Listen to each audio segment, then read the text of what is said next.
네, 신문해 주십시오. 우병우 증인께 질문하겠습니다. 측근 길이를 파악하고 대통령의 측근입니다. 비리를 파악하고 대처하는 거 민정수석의 업무입니까 아닙니까? 업무입니다. 업무이죠. 예. 그런데 어떻게 증인은 아까 여러 의원님들의 질문에 대한 답변으로 증인 본인은 민정수석으로 있으면서도 최순실 사건을 조사한 적도 없고 대통령께 보고한 적도 없다 이렇게 말씀하셨습니다. 이 증언이 사실입니까? 예. 그렇다면 증인은 증인의 말을 믿는다 하더라도 명백히 범죄를 한 겁니다. 뭐냐, 민정수석 업무 중에 가장 중요한 것을 하나도 안 했다는 거예요. 모를 수가 없습니다. 왜냐하면 지난 3, 4월서부터 이 최순실 사건은 시끄러웠기 때문에 청와대 수석 비서관 회의에서도 모 씨가 너무 시끄러우니까 이걸 조사하자라고 얘기한 걸로 저희들이 제보를 받고 있고요. 그거 아니더라도 8월 달부터 7월 달 말부터는 온 언론이 모든 대한민국이 다 최순실로 시끄럽습니다. 최순실 말고는 아무것도 지금 얘기가 되지 않는 상황이에요. 그리고 국정감사에서 국회에서 이 최순실 비리를 캐내겠다, 파헤치겠다.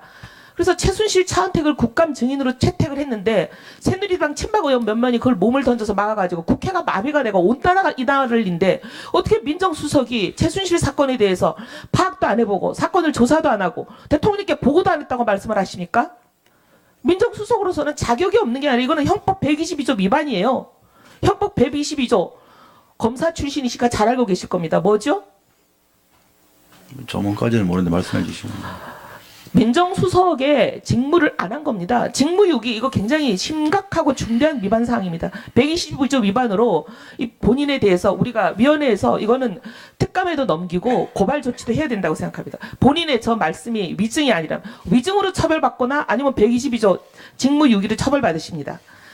그 다음에 지금 계속 아니라고 부인을 하고 계시는데 최순실 사건의 대응 문건 10월 17일 전후에 만들었던 문건 이건 민정수석실의 문건이 거의 확실합니다. 검찰도 그렇게 보고 있고 얘기했습니다. 대통령 지시로 만들었죠? 대응 문건이라는 게 뭘 말씀하시는 건지. 뭔 말씀이냐면 10월 17일 날 최순실 사건에 대해서 JTBC가 이성한 사무총장, 재단의 사무총장이 재단의 회장은 최순실 씨다. 라는 폭로를 하고 나자마자 뭘 만드셨냐면 여기에 여러 가지 나옵니다. 지시사항에 대해 검토해보니 아니 민정수석실에서 문건을 만들면서 지시사항에 대해서 검토해보니 말씀하신 것을 검토해보니 이건 대통령밖에 없습니다. 대상이. 그렇게 얘기하면서 뭐라고 얘기하냐면 법적 문제가 없으니 전면 부인하라. 아니 전면 부인하라. 예를 들면 진짜 이게 문제가 안 되고 관련이 없으면 두 재단이 아무 관련이 없다고 지금 전면 부인하라라고 여기에 대응 문건에 나와 있어요.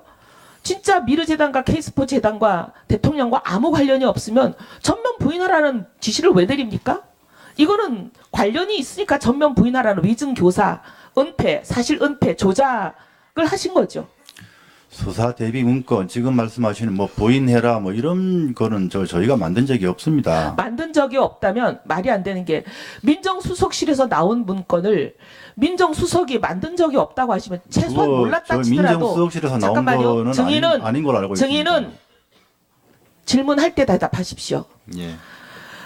민정수석실에서 만든 문건을 증인이 모른다고 하면 이것도 사실 형법 122조 위반입니다. 그런데 왜 이것을 민정수석실이라고밖에 볼 수 없냐면 정호성 제1부속비서관 대통령의 일정을 챙기고 대통령의 그림자처럼 수행하고 하루 종일 같이 있어야 되는 정호성 부속비서관의 핸드폰에서 사진 찍은 형태로 발견이 됐습니다. 이거는 당연히 대통령께 보고한 이후 보고가 완료됐다는 거죠.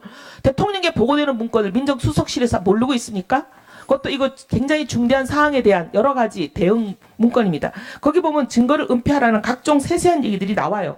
그리고 문제는 대통령이 이 문건대로 바로 며칠 후에 그대로 실행하셨다는 게 더 이 문건이 사실상 민정수석실에서 작성됐다는 것을 증거로 보여주고 있습니다. 뭐라고 얘기하냐면 수석 비서관 회의라든지 이런 데서 대통령이 직접 입장을 전달해야 된다. 전면 부인하는 취지로 입장을 전달해야 된다. 그리고 근거 없는 정치 공세라고 했던 새누리당에 힘을 실어줘야 된다. 이런 문건이 지시가 나옵니다.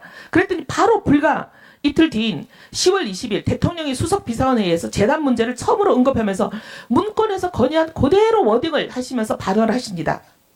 이게 어떻게 대통령께 보고가 안 됐다고 얘기하십니까? 제1수석비서관, 부속비서관이 그걸 사진 형태로 찍어서 핸드폰에 갖고 있다 지금 검찰에 압수수색 당했습니다. 그리고 그 내용에 보면은 통화 내역, 문자, 카카오톡 대화 내용, 녹음 파일, 휴대전화의 모든 자료들은 문제가 될 수 있다. 지우라고 얘기하는 거예요. 삭제하라고. 이게 바로 증거인멸을 지시 교사하고 있는 거 아니겠습니까? 지금 우병우 정의원 여기 와서 무조건 모른다고 얘기해서 국회에서 위정 혐의로 처벌받는 것은 다른 모든 범죄 사실이 인정됐을 때 받는 처벌보다 약하다. 지금 이렇게 나름대로 비교해서 계산을 하시는 것 같은데 국민 앞에 위증한 거는 제일 엄중한 죄입니다. 그 다음에 또 다른 문건 10월 22일에 작성된 문건. 이거는 최순실 사건을 검찰이 수사하고 있던 당시입니다. 그런데 바로 전날 검찰에 소환돼서 진술을 하고 온 핵심 참고인들의 진술이 그대로 담겨 있어요. 검찰도 이걸 뭐라고 얘기하냐면 이렇게 얘기하고 있습니다. 세세한 거 하나까지 모두 다 실시간으로 수사 상황에 대해서 보고를 받고 있고 그 수사 상황에 따라서 청와대가 어떻게 하라는 대응 문건이며 이것은 명백한 직무유기 또는 직무유기뿐만이 아니라 권리행사 방해죄에 해당한다고 지금 얘기하고 있습니다. 123조 형법 123조 위반이라고 얘기하고 있어요. 정말 몰랐다고 또 답하실 겁니까? 아니 그 지금 말씀하신 두 가지 문건은 저희가 정말 작성한 적이 없습니다.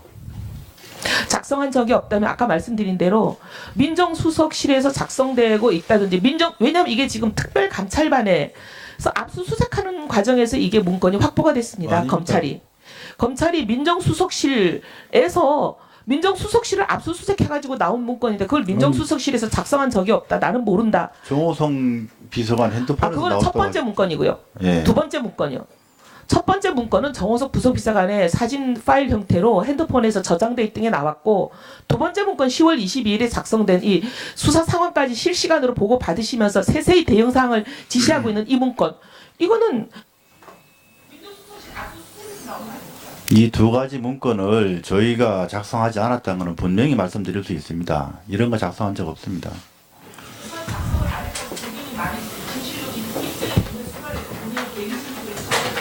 아니 뭐 이게 제 말이 거짓말이면 뭐 어떤 식으로도 처벌받아 좋습니다만은 이거 만든 적이 없습니다. 예?